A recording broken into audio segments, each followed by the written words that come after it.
Hannah Davies oedd yn herio Tesni Evans yn y rownd gynderfynol gyntaf pnawn dydd Sadwrn. Doedd pethau ddim yn edrych yn rhy addawol i Davies ar ôl y gêm gyntaf. Evans yn mynd â hi o 11-7. A mynd o ddrwg i waith nath pethau wrth i Tesni ennill y ddwy gêm nesaf 11-2 ac 11-2. Evans drwodd yr ffeinal. Elin Harlow neu Dion Saffri fydd yn ymuno â Tesni yn y rownd derfynol ac oedd hi'n edrych yn hawdd i Saffri yn y ddwy gêm gyntaf. Yn ennill yn gyfforddus 11-2 ac 11-5. Ond oedd golwg dipyn mwy penderfynol ar Harlow yn y drydedd gêm, ond i'r sgôr fod yn gyfartal 10-1 ar 1 adeg, Saffri atho hi 12-10 ac felly tair i ddim. Oherwydd anaf i Peter Creed, Joel Mackin oedd wedi ddethol fel y rhif 1 ar gyfer y gystadleuaeth. A nath hi'n cymryd yn hir iddo fe gyfiawnhau hynny hefyd yn ennill yn erbyn Elliot Morris, oedd wedi ddethol yn rhif 4, 11-1, 11-4 ac 11-2. Roedd rownd cynderfynol ola'r gystadleuaeth dipyn agosach na'r gweddill wrth i'r hen elynion, Emyr Evans ac Owain Taylor frwydro'n galed am y safle ola. Fe enillodd Evans y gêm gyntaf yn gyfforddus o 11-4. Mae Gary Taylor ei wthio dipyn yn galetach am weddill y gêm. Evans yn cyrraedd y ffainal ar lennill o 11-9 ac 11-8. Amser am y rownd derfynol ac oedd yr enwau cyfarwydd yno eto. Dion Saffri yn erbyn Tesni Evans. Dim ond y ddwy yma sydd wedi ennill y gystadleuaeth ers 2008, gyda Evans sydd bellach yn 5-20 ymysg detholion y byd yn Ffefryn flwyddyn yma.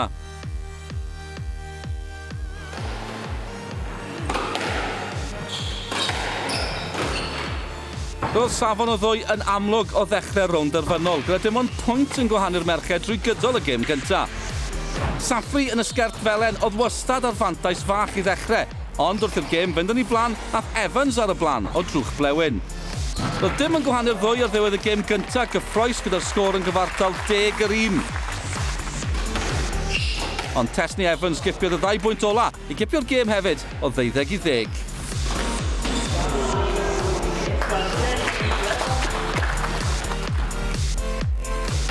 Saffri ath ar y blaen yn yr ail gêm ac ar 1 pwynt roedd y fantes yn 4-0.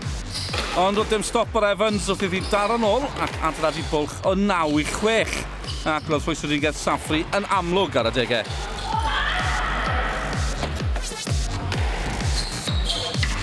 Ond oedd hynny ddim yn amharu ar Evans wrth iddi sicrhau yr ail gêm gyda'r pwynt yma ac yn ennill o 11-7.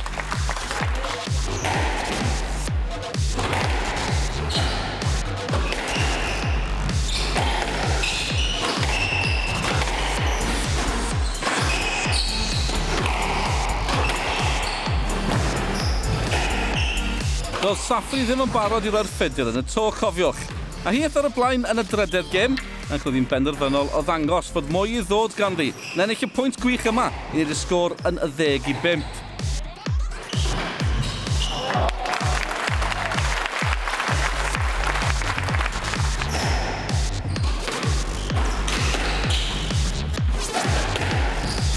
Y gêm o fewn cyrraedd felly ac am unwaith roedd dim ateb gan Evans. 11-5 y sgôr terfynol, a Tesni Evans dal ar y blaen o 2-1 yn y gêm.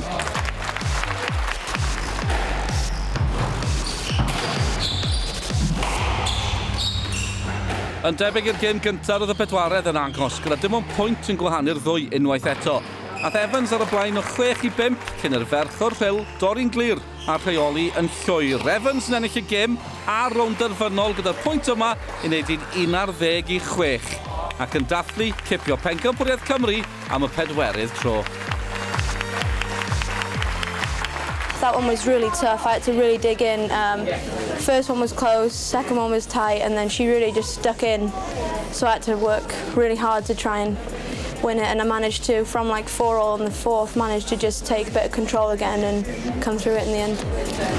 It was disappointing to lose, but I think it was a really good squash from both of us. Tez just, as she does, just pushes through, and she's fearless in what she does, and it just, you see it in the result in the end. Probably could have stopped it going that far and being that long, but overall, yeah, I'm happy.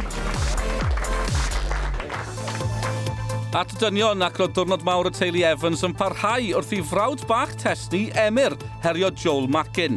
Rownd derfynol gyntaf Emyr, a Joel yn gobeithio mynd un yn well ar ôl colli'r flwyddyn diwethaf yn erbyn Peter Creed. Ond gyda'r rhif 1 Cymru wedi anafu, roedd cyfle i rywun gwahanol gipio'r cwpan. Roedd hi'n gystadleuol iawn, 3 gystadleuol ar y degau. Mae rhwystro'ch gwrthwynebydd yn golygu bod rhaid chwarae'r pwynt eto, ond os yw chwaraewr yn parhau i rwystro ac achosi'r let, yna mi fydd yn cael ei gosbi. Roedd hyn yn digwydd yn gyson gyda Evans yn troseddu, ond yn honni i fod yn hollol ddiniwed wrth gwrs.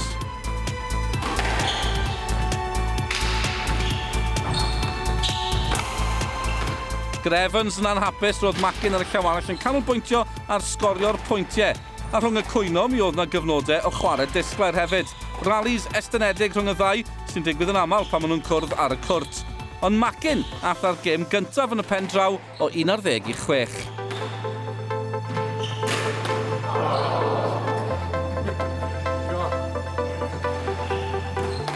Roedd pethau'n agos iawn ar ddechrau'r ail gêm, gydion cadarn cywir yn cadw'r chwarae i lifo'n gyflym. Ond tra bod Macin yn bwyllog, roedd Evans yn dechrau mynd yn fwy rhwystredig. Ac ar y degau, nid i'n hollol glir y dyfarnwr bod e ddim yn hapus.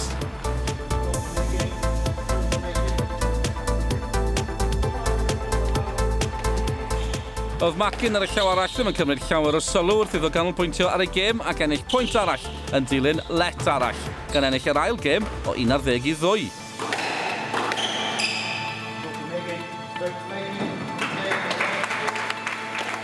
Unwaith eto, ath Macin ar y blaen yn gyflym o 8-2 yn y drydedd gêm, ond roedd Evans yn brwydro am bopeth ac yn atal y llif rhyw ychydig. Ond dyna oedd y pwynt diwetha iddo sgorio wrth i Macin wneud i 9-2 a'r cwyno yn dechrau unwaith eto. Dim bod hynny'n poeni Macin ac roedd yn benderfynol o orffen pethau yn gyflym. 10-2 y sgôr.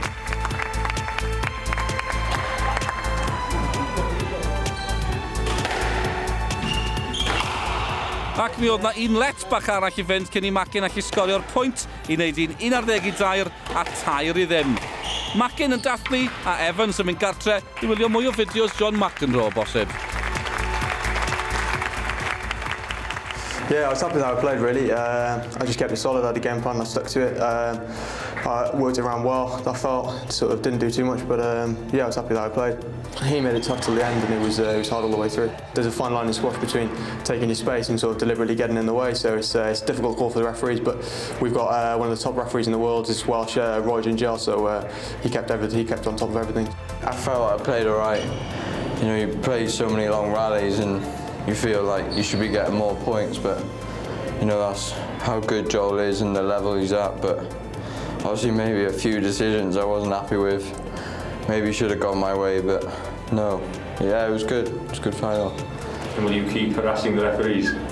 Yeah, I don't, no matter what level I am, I think I've got better, but I've still questioned their decisions whether I'm winning or losing really, but I guess I got to put up with that.